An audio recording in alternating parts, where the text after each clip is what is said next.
to the Black Podcast. It's Thursday, and so we are excited. It's 5 p.m. Central Time, and we are in the building once again.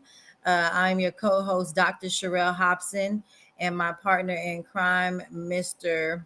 Brian Street. We're here to bring you some, I don't know, we just keep bringing it every week. We're just stepping it up more and more and more. We're going on 2 years, and I know that within those 2 years I have grown so much as far as just relationships that have been built, hearing people's stories. So please make sure that you're doing your part and you're sharing these videos. Don't just watch the videos to keep all the information to yourself. You have to make sure that you share, share, share. And so we want to thank all our guests and our audience, our supporters, our family, our friends for continuing to rock with us over the last 2 years. Thank you, thank you, thank you, thank you. We won't keep you long. You know already about us and who we are. And if you want to learn more, you can definitely always go to our website, wearehsba.com, and you'll learn more about the Black Podcast and other things that we're doing within our organization. But as you know, I've been in education for 17 years, and my background's in athletics and education. We saw some common challenges within the Black community pertaining to our young Black men. And with my partner having a history in psychology and social work, we just found that there was some common, we have to practice that, when you come in, like I'm Beyonce and then you boom background. But anyways, so we saw that there were some challenges that we both were, constantly talking about, and we wanted to create this platform to tell more stories. We don't tell enough stories in our Black community, so we are bringing you a special guest today. And so before we bring him on, I want to give my partner in crime over here an opportunity to speak as well. And then we'll make sure we bring our special guests in. So make sure you do your part and share this video. And also make sure you share this video.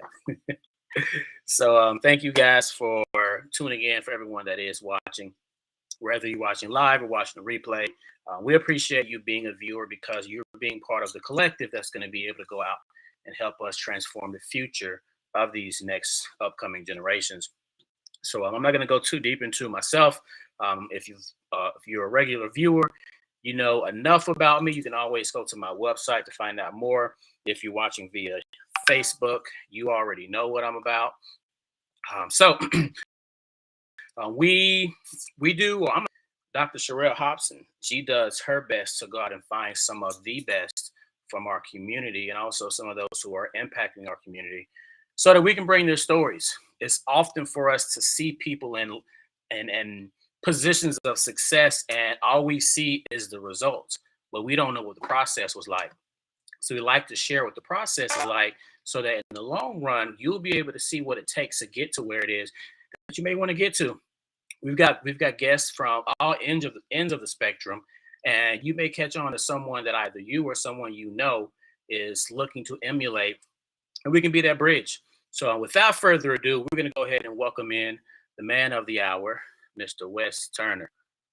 Talk to us. How's it going? How y'all doing? Thank y'all for having me on. This is like low-key crazy. The more I think about it, this is a lot. But I'm Wesley Turner. I'm actually a junior at the University of Tennessee, but I've always had aspirations to be an NFL agent, certified NFL agent.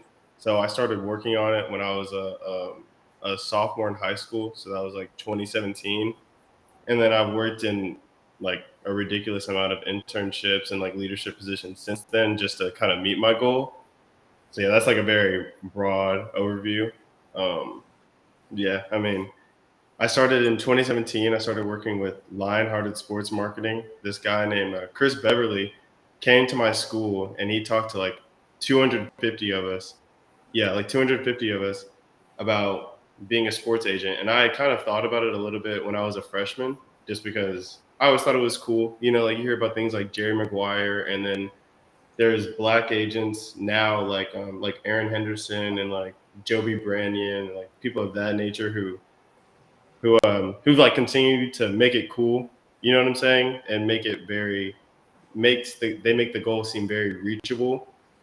And so seeing people like that, it forced me to really level up and realize like that's something that I want to do. It's something that I'm capable of doing. So fast forward, I met with Chris after he talked to our entire class. It was like 250 people. I'm the only one who goes up there, and I'm just like, I actually want to do this. I'm very serious about it. So I think within the week, he texts me and he's like, "Do you want to intern at Lionhearted?" And I'm like, yeah, that sounds amazing. Like that's not something that a lot of people get to do. And since then, I just kind of, I don't want to say, I'm not trying to gas myself, but I've kind of took off since then as far as just meeting a lot of new people, getting a lot of new connections, closing some deals, and being able to travel and things like that. So I've been blessed, to definitely say the least. Awesome, awesome. Well, I want to kind of go back to the very beginning, to know like where you from and the dynamics of your family. Like how was your upbringing, and let's talk more about that. Yeah. Where else? So, my bad. So I was born in Watertown, New York, which it's upstate. I don't remember Watertown at all, but we lived in Rochester until I was 4. So it was me, my mom, my older sister, and then my younger sister. So I'm the middle child.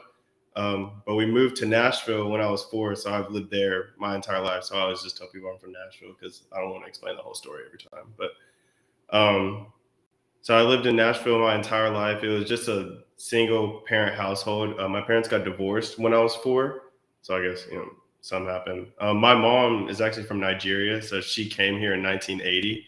So she moved here when she was like 5, and she was always very intentional about, like, with me and my 2 sisters, about doing what we want to do, but making sure that it can make some money, obviously, because you want to be financially free. And that's true freedom when you have, when you can live the life that you want to lead and inspire people in the way that best suits your personality and your mannerisms and like what you truly believe. So she always embedded that in me, and I took that serious for forever. And I guess that's what's given me kind of the ability, or obviously God, but she's definitely given me the ability to have like a serious belief in myself as far as what I can do. And I've ran with it since then.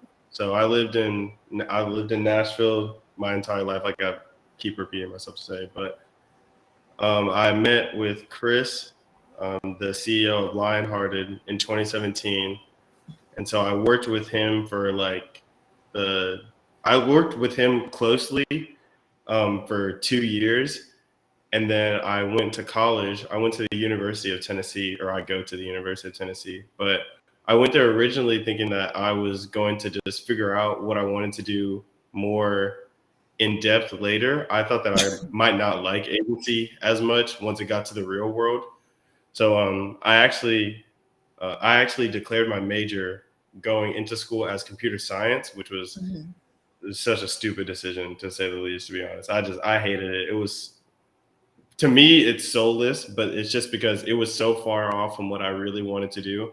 And I knew that, and I kind of started thinking about how the world is, as far as I need to make sure I have money instead of making sure that I'm doing what I want first. Yeah. And so when I realized that my grades had dropped like crazy, like I had never even gotten a C before in my entire life. Like I ended high school with a 3.73, and that was me taking AP classes and really not even trying near as hard as I could have.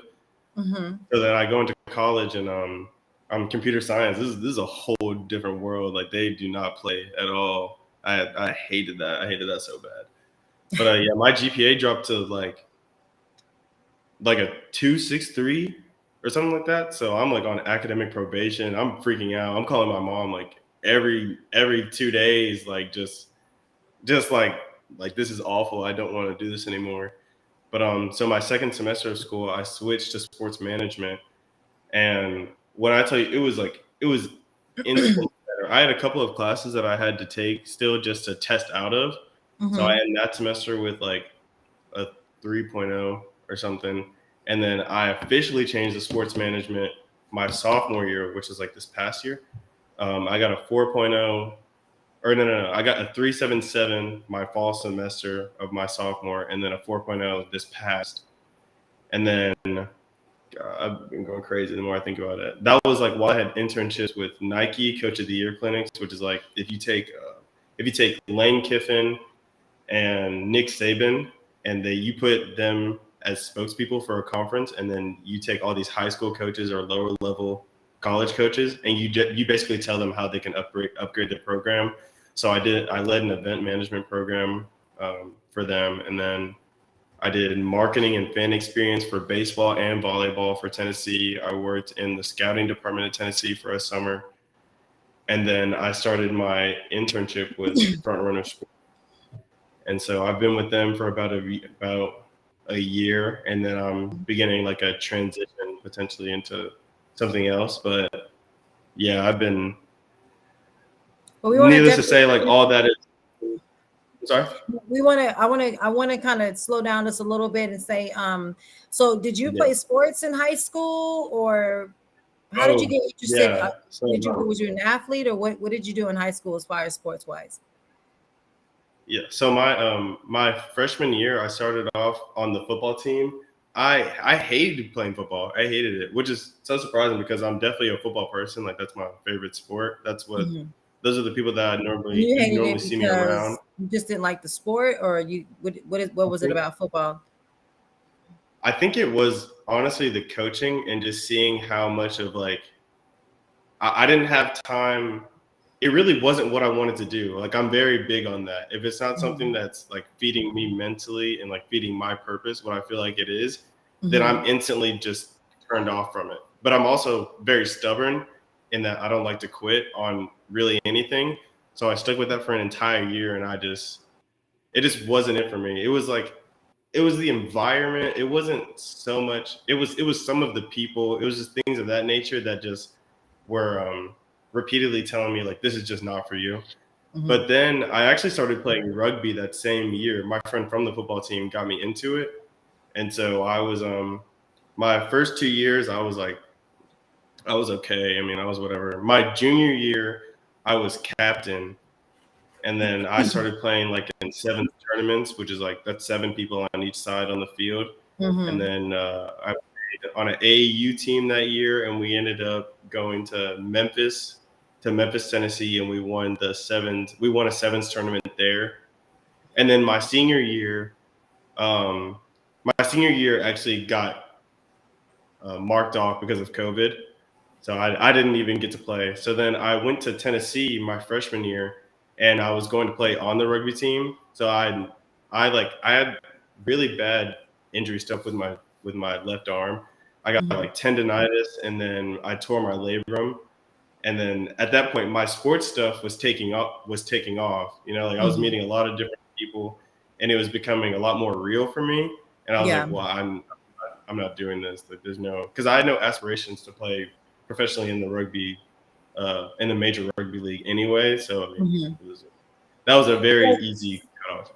So what made you get in what was like, what was your interest into sports management or being an agent? What was that about that? You know, because we see so many challenges that a lot of our young men go through within, you know, transitioning from college sports to professional sports. And then even so, when they get to professional sports, a lot of times they're not prepared, or there's not the right team and all that kind of stuff. What are some challenges that you see within, you know, I guess the sporting space when it comes to African-American males who are trying to transition from college into the professional area or space? What are some of the common challenges that you see are happening that while you were in school, but also now as a professional in that space? Definitely. Well, first off, so what got me really into it, so I don't know if you know who Kerry Williams is, but he played for the Baltimore Ravens, and he's actually a family friend. So he had like a history of kind of getting cut and getting released, even though he was a very good player, underrated player.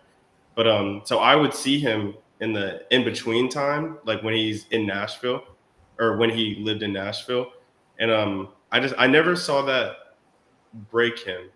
Do you get what I'm saying? Because a lot of people, a lot of players, they take that very hard, and I'm sure that he did, but he never showed that. And Yeah. he was dealing with this like while he's having a baby and he's building a house and he has his wife to take care of and things like that. And it never, like, I never saw that come out of him, like that sadness or anger or whatever emotions he was feeling. And so I started to think, what about the people who can't deal with it as well, or like that don't have a support system? And because of that, I want to be that for other people. And I know I can do that at a high level while still, like making some money so that I'm living the life that I want to lead and I can provide that for, my family and then my kids, so on and so forth. But that was my original like primary motivation. Mm-hmm. And then something that I think that a lot of people struggle with, especially men of color in sports, is like we're not realistic about it, Mm-hmm. right? So people will see that I'm doing whatever with sports, which I don't even think I'm doing anything necessarily big right now. I understand why it is to other people, but for my goal, these are just such small steps to me, if that Mm-hmm. makes sense.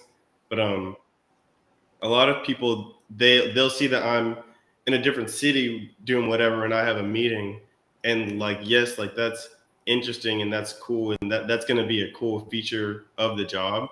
Mm-hmm. But like, are you willing to do all this just to get to the point where you can have a meeting in a different city, if that makes sense? Like, everybody wants to kind of just jump, and they don't understand the journey that comes along with it. Because, Yeah. like I've said, to even be able to have the opportunities I have now, it took from since I was a junior or since I was a sophomore in high school.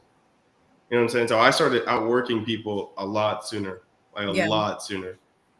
And so it's very tough for people to wrap their heads around it, because I don't talk about it that often. If you ask me about it, of course I'll tell you what I can, but I never go into like the grimy details, because I know that you're like, whoever I'm talking to, on an average person, they're not going to want to wake up at 5 or 6 and then read a CBA before they go to their classes. Mm-hmm. You know what I'm saying? Or they're not going to want to have to stay up so that they can take calls from an agent who needs help with this client, or this client's unhappy with this marketing deal, or whatever it is. They don't Right. actually do that, but they just see that like Wes is going to do whatever. He gets to hang out with this person, or he took a picture with this guy at this camp, and it's like, that's not what I'm doing all the time, Right. But I love waking up at 5 to do what I need to do before I go to class. Yeah. Like, a lot of people don't have that, and they can, but you have to work at it yourself. So it's about being Right. self-disciplined and understanding that you may not see results in a year. And me, I'm completely fine with that, because I know what my end goal is. But Mm-hmm. it's everybody's very short-sighted. Yeah. Especially now, the days that we live in, where everyone wants it, in a quick, in a hurry. And we always, not even just in the space that you're in, just in life, period, everything is a journey, a process. And some of us are willing to go through the process and the journey, and others aren't, you know. And the journey is never easy, and the process is never easy. But that's why it's so important, like, to surround yourself around people that support what you do. And so I want you to I want you to talk about, like, is there a lot of Black men who are in the space of sports management? And so if you can just speak on why you feel that why is there such a gap? Because I know that, the higher up you go in athletics or sports, the less people of color do you see. So in that space that you're in right now, how do you feel, as far as what is the challenge, with our young men getting in, or seeing more Black leaders in sports, as far as sports management and so forth? For sure. So first question, how do I see a lot of Black men just in my age group involved in sports, besides obviously playing? And it's like, no, it's actually crazy.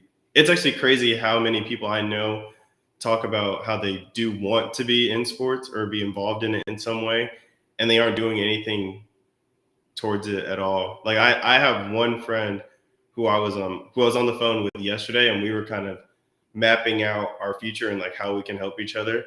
And that's definitely the only person I would say is actually very, very serious about it. But so as I like I said, I want to be I'm going to be an agent. Um, I've maybe met, like actually talked to, I've maybe actually talked to 3 Black agents. Yeah, yeah, it's like 3, and it's crazy. And so there's some luck. Like I've been blessed to obviously be able to find these people so young, because there's a comfort that comes with being able to speak with them in more like informal tone, as far as what's going on, or what, like how do I think we should approach this other group of people. Like it's great for that, but it's also like extremely, I'm not going to say lonely, but it's, but at the same time, the word is lonely. You know what I'm saying? It's very weird to know that although the NFL is 77% Black, I'm only ever going to see maybe 1 or 2 other people every couple of months that are the same color as me doing what I'm trying to do. So I mean, I don't know. I've never let that stop me. That's never. I don't. For a second, I guess. For a second, I did kind of think like it's completely irrational for me to think that I could do anything like this. But I mean, I prove it to myself, and I prove it to a ton of people around me every day that I can. So I've got that. I've got that off my back, so to speak. But at first, yeah, that was definitely a very tough thing to realize, that you're also not wanted in the space, which is, I mean, that's a whole other thing. But I mean, no one's gonna stop me from what I want to do. So that's what that is. And so when you talk about, like wanted, because I know that we always speak on, being at the table as far as, education and leadership, them allowing more people of color to get in those spaces so that we can make a change. We, from the very beginning, athletics wasn't really intended for African American males or females to actually make a career out of it, or a life, or progress out of it, or get education out of it. It was always meant to be entertainment. And so when we start having UIL and start bringing all those stuff in and saying, okay, everyone has to have opportunity to athletics and education and all those things and scholarships, and trying to expand it more outside of entertainment. So we have a lot of those challenges already. And so again, you don't see a lot of Black owners of teams, stuff like that, or you don't see a lot of Black women or men in the leadership position within athletics. You see them as coaches or players, but as you get higher, you see less and less. And so you being a young man still in that space, how do you remain, like, where do you get your, I guess, how do you make yourself feel like you belong in a room, even if you're not wanted in that room? Like, what are the conversations that you have with yourself? Man, honestly, something weird that I do, or quote unquote weird, I literally do talk to myself like all the time. If I have to, if that's what I have to do to get myself ready for whatever's happening, then I'll gladly do that, whether that's in front of people or by myself or whatever. Also, like, I mean, I'm very Christ-centered in everything that I do. So I don't necessarily feel, I don't really get nervous. Like I'm honestly like that. I'm that weirdly calm friend where, I mean, if we're watching, if it's just an insane situation, yeah, I might act out some. But where most people, I would say, would be very would be very nervous to approach a person or go into a room or whatever it is. I think of everything as God sent me there, so I'm supposed to be there. And then I just personalize that to whatever the situation is. And of course, like my mom taught me that too. She's not nervous for anything. And so it makes no sense that I would be, because I mean, everything that she's truly wanted and that she's felt like she deserves, she's gotten. And so Yeah. I do that. So I mean, yeah, I feel like that could be a more in-depth answer, but she's really made it as simple as that for me. So I've run with that, and it's worked. Wow. Wow. So you say so I one of my good friends, Marty Scales, he was from Middle Tennessee, and he was a big time track guy out there. And I think they named a street after him and the school after him or the track after him, Marty Scales. Scales Elementary? I don't know if they named the elementary school after him, but his first name is Marcel. He used to run for Middle Tennessee, and then he signed with Nike. He ran the Olympics. He was in the 100 meters.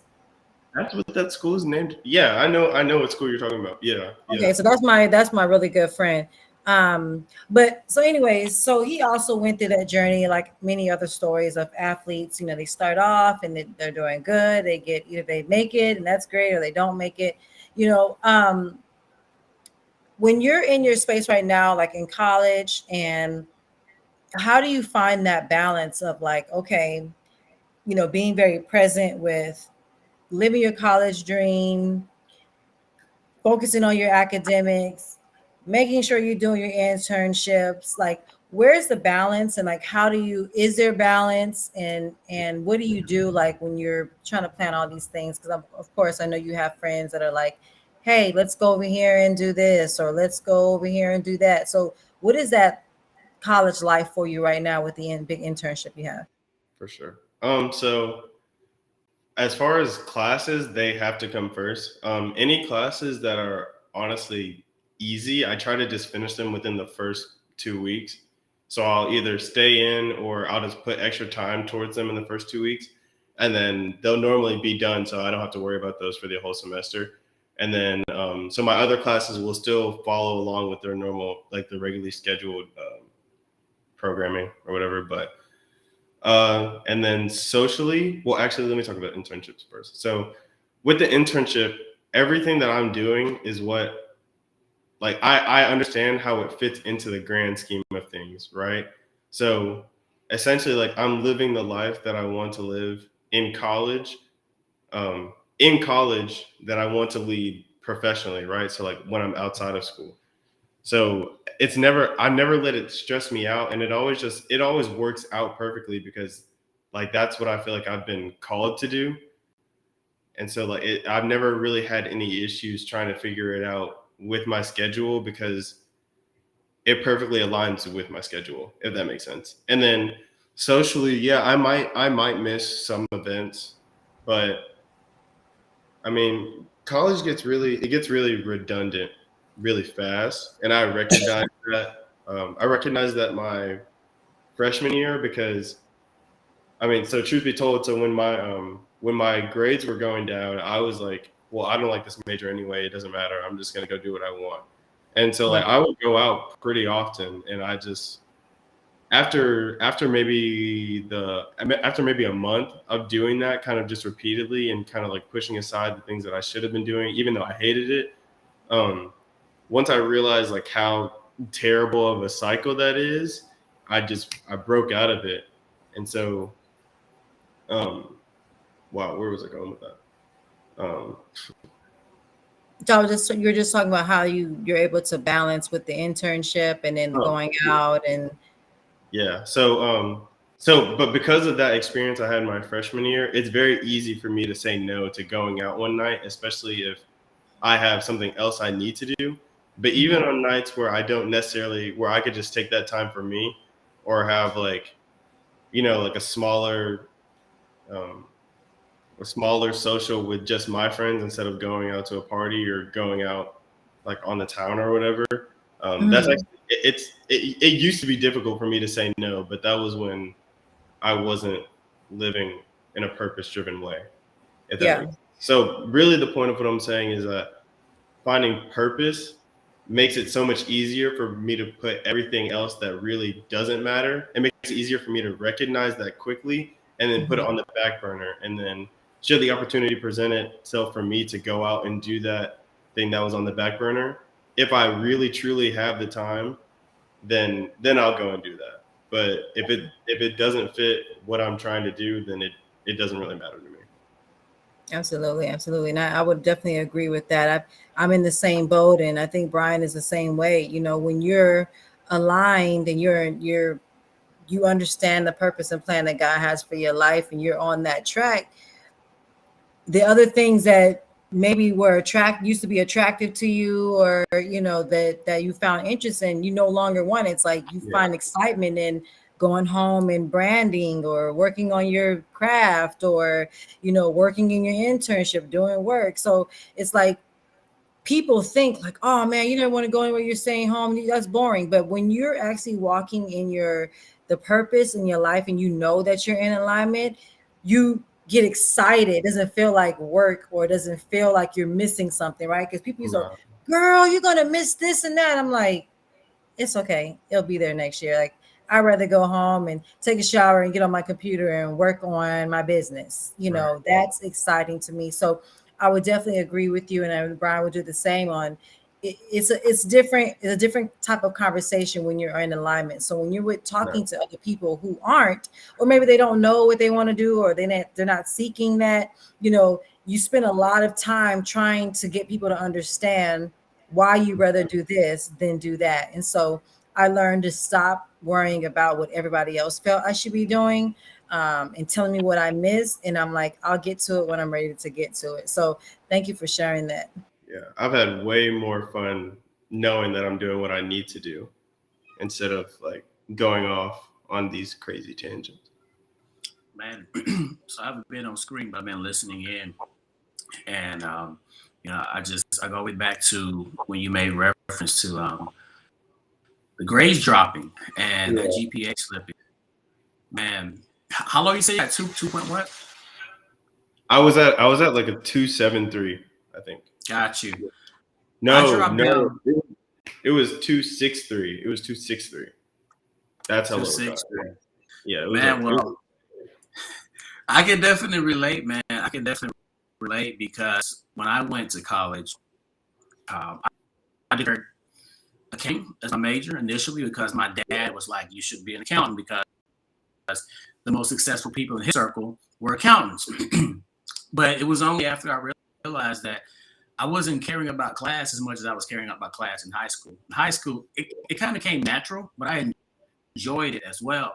Where I graduated with a 3.89 GPA from high school, but then after my sophomore year in college and academic probation after academic probation, I would appeal it. They put me back on academic probation. After my sophomore year, I got academically suspended.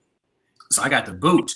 And unlike yourself, you went to your mom, like having conversations. My parents knew nothing about it. They knew nothing about that process. But what I learned during that, or what I learned after getting suspended, was I wasn't living in my purpose. I was doing what other people around me told me I should be doing. And it was only after I realized things that I was doing naturally that brought me joy and benefited others, that's what I should be focusing on. I found myself helping different friends through problems that they were dealing with. So I went back and declared psychology as a major, and I just started to excel like crazy. And just so many more journeys started to roll out, but it was all in alignment with my purpose. So just to kind of continue from where we've gotten to, where do you see yourself? You're junior now, right? yes, sir. All right. So let's say graduation. Well, going into your junior, middle junior year. What is the expectation? I graduate in 2024, but I'm going into my junior year. Yeah. Got you. All right. So I'm going to take you through a little bit of a task that I usually give a lot of my clients. Let's say 2026. So we'll say 2 years post graduation, 4 years out from now. Where do you see yourself? Success is inevitable. Failure is impossible. Where do you see yourself? What are you doing? Who are you working with? Okay. So it depends on if I do law school or just my MBA.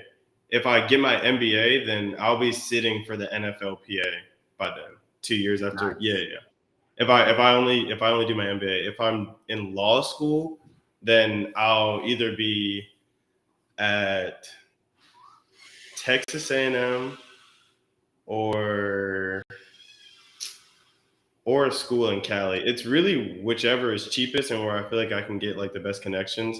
Just because, I mean, like for the NFLPA, it's kind of a, for lack of a better word, it's kind of a joke, because if you just get your MBA in anything, so I could get mine in biology, and then that makes me eligible to sit for the NFLPA.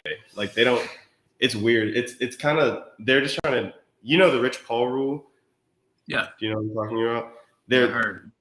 just to limit people from becoming agents without that high of an education. They put that stipulation in there, even though but yeah. So like I was saying, I could literally just get my MBA in biology and then sit for the NFLPA.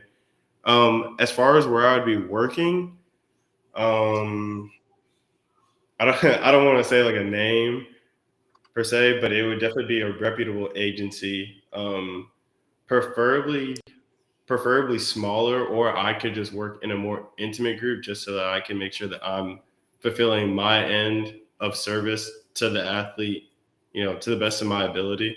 Because I wouldn't want to take on too many and then I can't, fulfill what I was saying I could fulfill.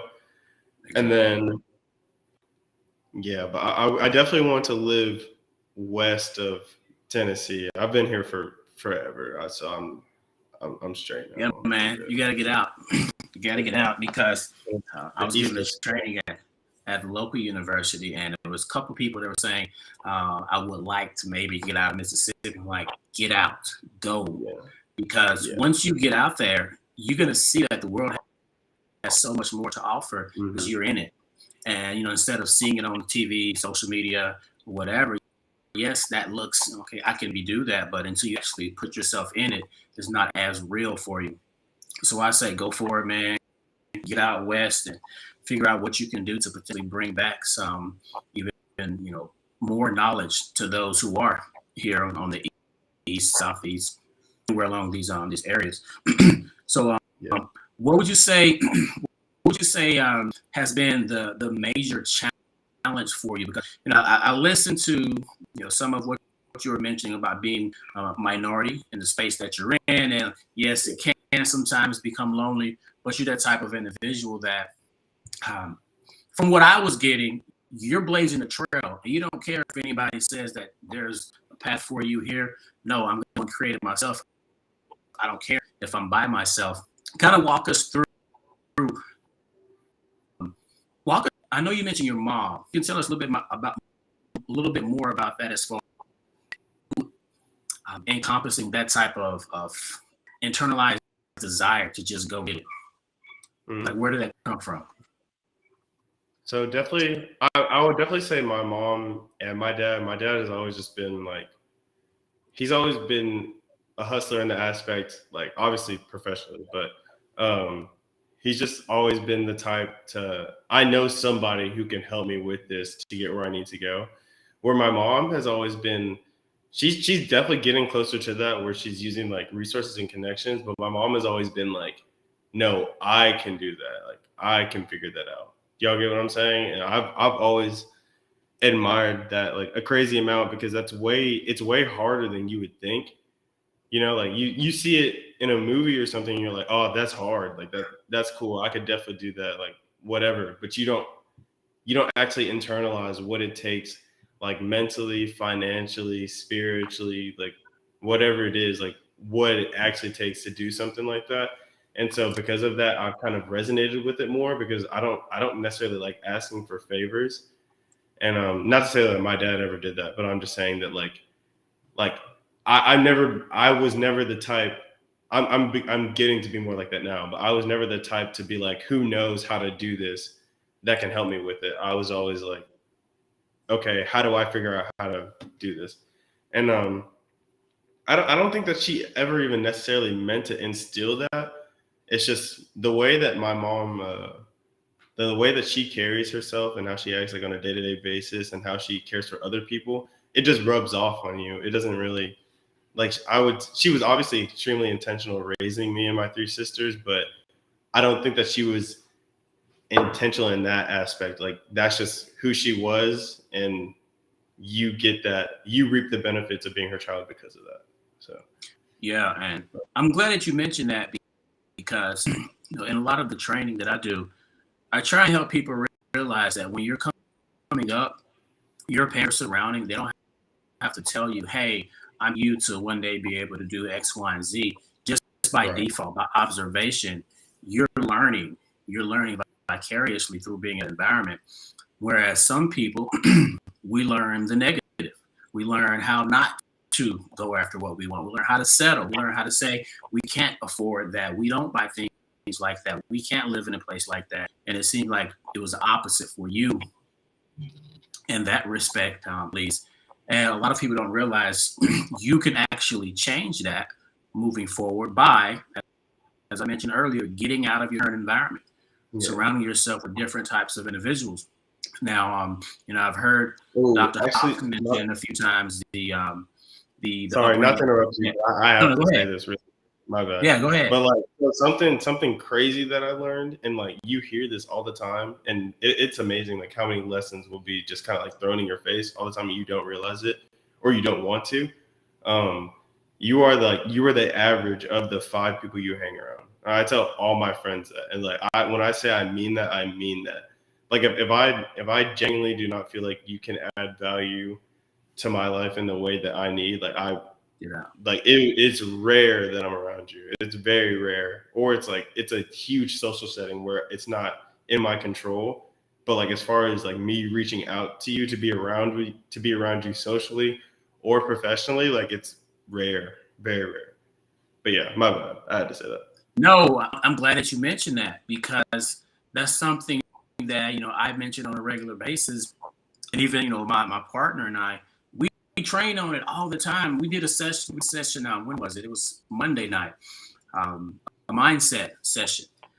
And one of the things that that we always tell people is go through your phone, pick up your phone, look at your outgoing calls or your outgoing messages.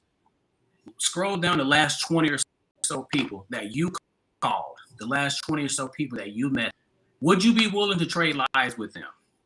Would you want their circumstances? What value are they adding to your life, or are you just adding to theirs?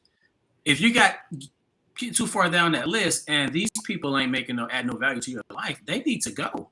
And you may feel some way about it, but okay, do you feel that way because of a certain attachment that you don't want to let go of?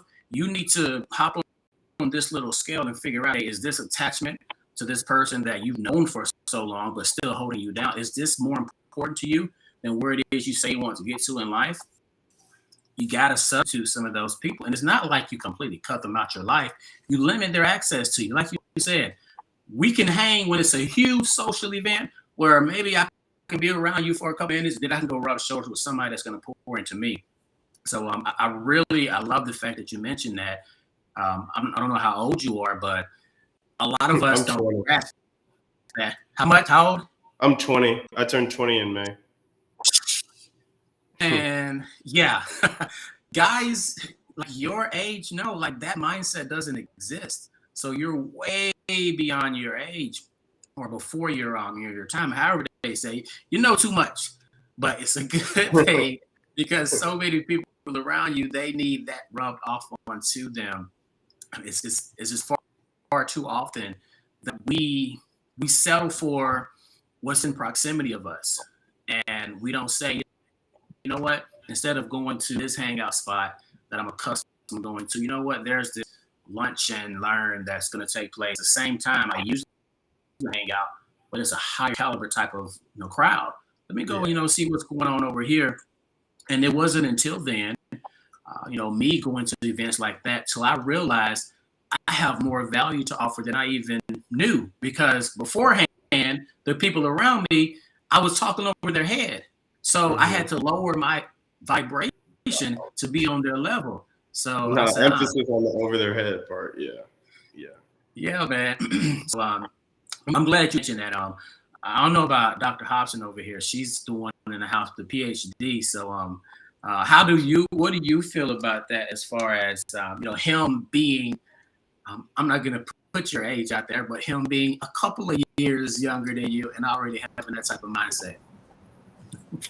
Well, I'm 20 years older than him, but I think that's just an amazing skill or trait to have, or about you, because you don't see that, um, even with you being that you want to be in the sports space, but or athletic space, but not actually being the athlete. A lot of times, most the transition is they start off being in sports, and then that doesn't work out. Then they're like, well, I'll go to management, or I'll go to something else. So usually that's always like the plan B. So I really want to tell you, just wow on the things that you've accomplished, and me and Brian are the same when it comes to, he's a little bit better than I am in this space, but when I accomplished something, everybody was like, oh my gosh, that's a big deal, and I was so ready for the next thing, right? So I was like, okay, I checked that box, that's cool, but I'm doing something else.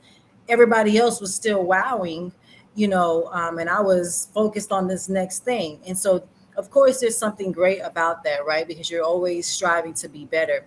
But one thing that I would say as far as the difference between Ryan and I would be, we do need to sit back and celebrate even those small steps or things that we consider to be small.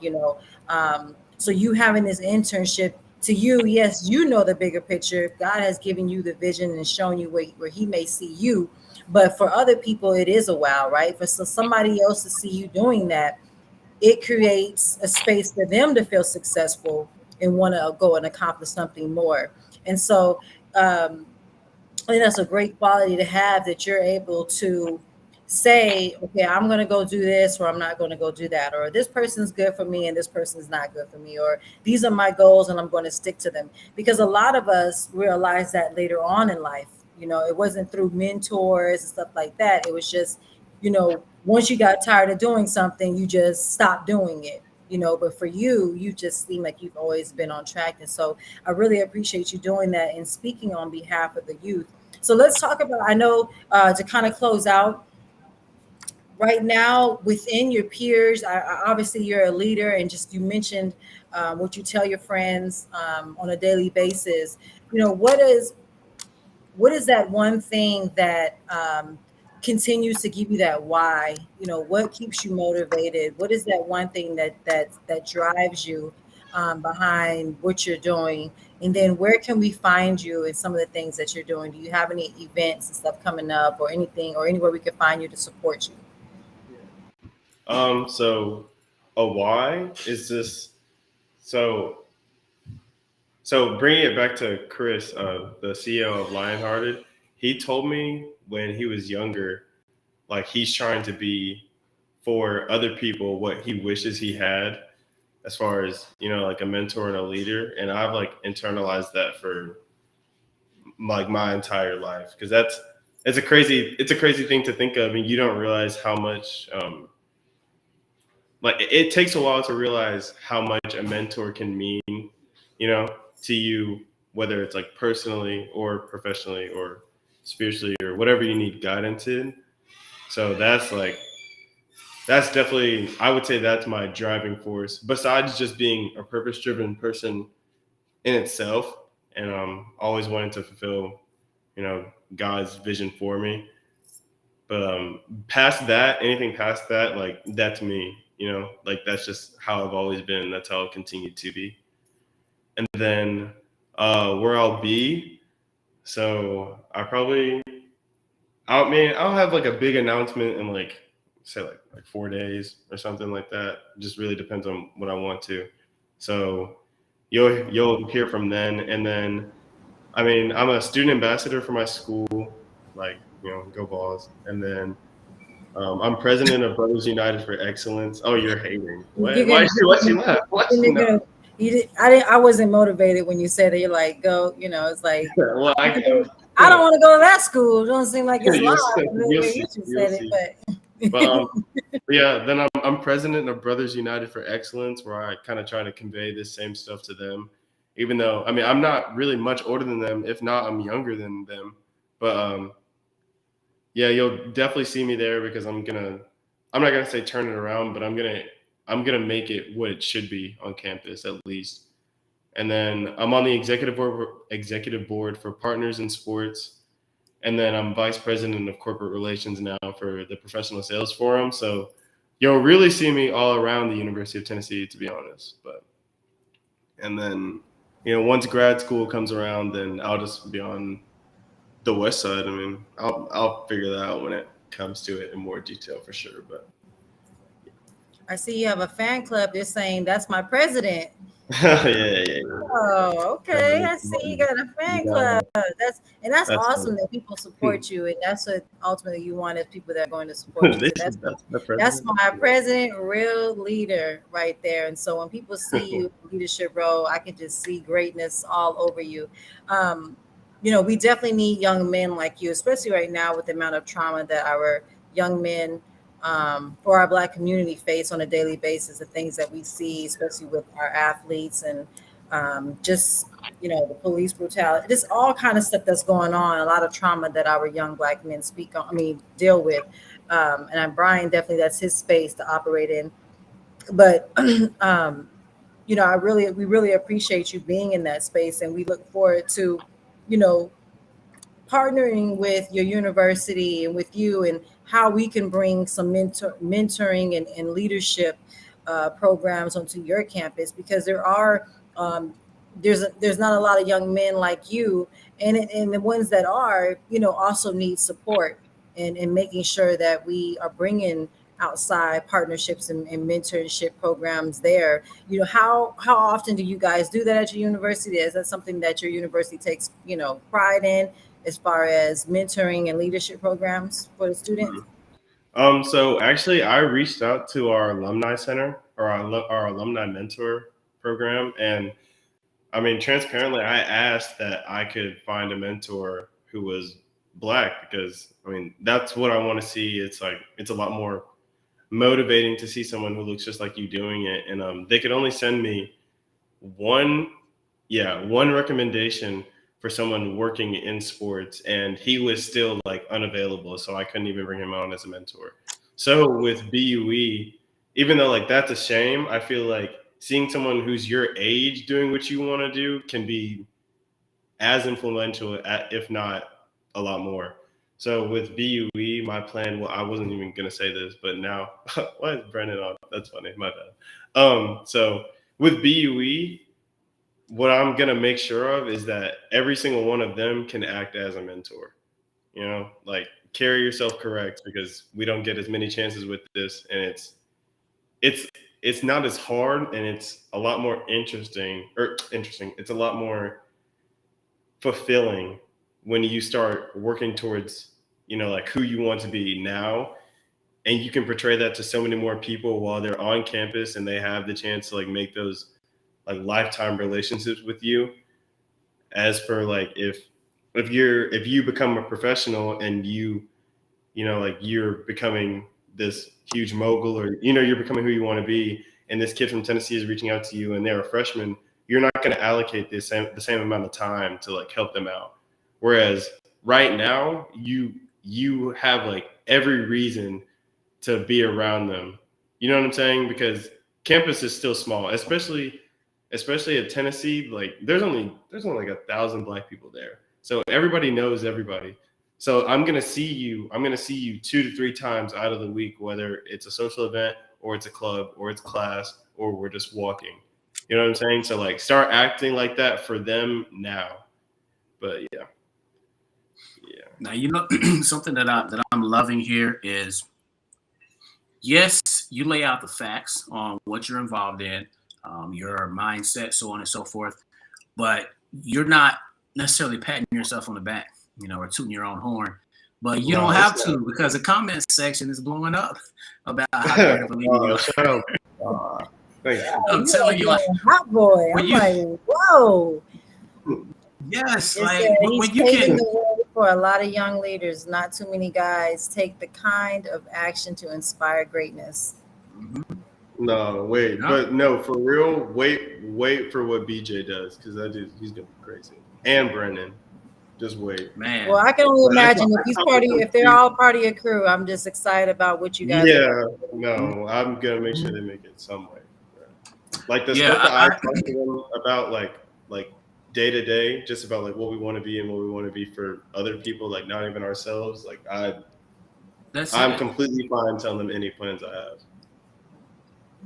Like those types of conversations are what should become, more and more normal than, hey, did you hear that new track that Jay-Z just dropped? Like, no, like what track are we dropping that's empowering that next generation? When you got a crew that is out here talking about that, like, you just show how old you are. Yeah, Jay-Z was crazy. Well, but it is real.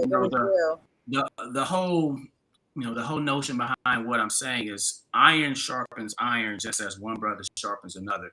So if you can surround yourself with those guys who are on that same type of track, and they're, obviously we all like a little entertainment here and there, but be able to surround yourself with people that are actually like, why don't we become one of these entertainers' agent or their manager instead of only consuming their product? Why don't we be behind the why don't you own the label? Why don't you own exactly. And we don't have, especially at 20 years old, we don't have as many of us specifically thinking along those lanes. So I just want to say, keep doing what you're doing, man. I'm here in Mississippi. So how far are you from Murfreesboro? From Murfreesboro is where I'm from. I just say Nashville because nobody ever knows where that's at. Yeah, well, I live in Murfreesboro. Murfreesboro is the only place in Tennessee I've ever been. So I'm definitely gonna have to get back up that way, man. For sure. And as far as you guys looking for mentorship in the athletic space, like she's in the top left-hand corner of my screen. She's one of the best of them.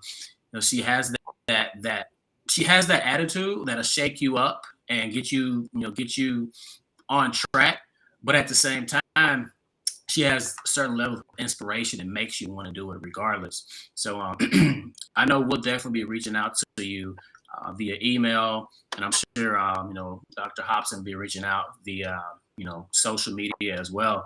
But we got to stay connected, man, because like I said, I know when I was your age, when I was 20 years old, I was about to have my first child, and my brain was in nowhere near what purpose was. All I was out here was chasing skirt. So it's a blessing. Skirt University. It's a blessing to know somebody who's doing it on the right track early along, because the earlier you realize some of these things, you don't have to fall over the same hurdles that we fell over in our upper 20s, lower 30s. So you're doing your thing, man. Absolutely. So we're going to put you in the backstage, and let us know what is your Instagram for your followers to follow you, or for us to continue to follow you. Yeah, my Instagram is west.turner3. It's like super plain. It's like a picture of me with a hat on. So, and then there's a little quote. You'll see. Awesome. Well, if you can go ahead, we're going to put you in the backstage, and we just want to thank you and continue to walking in your purpose and being obedient, because our community, our youth, we need you in that space. So thank you for that. We'll put you in the backstage, and we'll be right with you in a few seconds. Perfect. Thank y'all. Seriously. Thank you. Awesome young man, doing great things. So look at that. Just him, some of the things that he was saying, like being confident in a room even when you know you're not wanted, knowing that you being there and not caring about what other people are thinking about you. He even said, if I have to talk to myself, even when people looking at me like I'm crazy, I have to talk to myself. And so we have to get to that point, even as adults in our age, where when you know and truly believe in what you are doing, you truly believe in what you're doing, whether you're walking by faith or you understand or know the purpose and plan God has for your life, or the purpose that he has for your life, or you've seen that vision, or whatever it is, your why behind what you're doing. If we can just stay focused in that and not allow the outside distractions and people to start to take you on a detour or take you away from what you want to do. And so I love that about him, that he's able to say, like, hey, I'm balancing college, academics, and an internship. but he's able to say when and where he wants to do and when he wants to do it. And he's okay, like he said, with saying he's not going to do it, or putting things in priority where you say, okay, well, I have a couple of easy classes coming up, so I'm going to knock them out right now, so I will have some time. So just finding that balance. And so I just think that's amazing, that he is also, and then on top of that, look at all the different organizations he's a part of on his campus. So I mean, and that in itself is a whole nother job, being involved and having, an ambassador type status. Well, I'm sure there's a certain thing that comes with that as far as your grades, and he's balancing all these things. And so we need to make sure that we're doing a better job in the Black community of supporting our young men who are doing great things, because this young man is our future. He's now going to be the next sports agent or sports management, or have his own sports management company and be that sports agent that is not only going to just get these guys to NFL or NBA or wherever they want, but making sure that they're aligned with their purpose and their plan, and he's to be able to speak life into them. So he'll be able to bring something different outside of just focusing solely on athletics. I think it's an amazing thing. Oh yeah, and one thing that he mentioned towards the beginning of the show was, yes, he was into a couple of different sports, but he was a realist, and he realized, you know what, like, let me jump on the other side. Let me actually position myself to go for the long run. Whereas so many, and you've seen it, Sherelle, over and over, they think that they're going to make it to the next level. They don't make it. They weren't preparing to not make it. So now they're lost. So he started at a young age. You know what? Let me focus on the other side. Let me be the one behind the camera, writing the checks, signing. Like, let me be that individual instead of the one hoping and praying that someone sees the value in me. So off that, I want to give a round of applause to Dr. Hobson for always being such a great talent scout. She brings some of the best ones to the show, and we just got to stay in touch. We got to continue sharing the content and just continue being part of that force moving forward. And I want to thank Mr. Wes Turner again for being here. And you guys will probably be seeing something coming up in the 2022-2023 academic year with us collaborating in one way or another. So off of that note, make sure you check us out. Check out our website. We are hsba.com. If you need some professional development training, you need some mentorship, you need some leadership development on your campus, you need a workshop, hit us up. We have collectively decades of experience between the two of us, and we have an eclectic approach. Whereas I got background in psychology. If you got Hispanic kids, they need, some cultural relativity, bilingual. One of my degrees is in Spanish. Dr. Hobson works with a whole bunch of Hispanic kids, or has throughout her career. She and I have lived in a couple of different areas. So we have an eclectic background to where we bring plethora of value, but we can't do it by ourselves. We need people like Wes Turner. We need people like Tennessee Volunteers to be part of that collective action.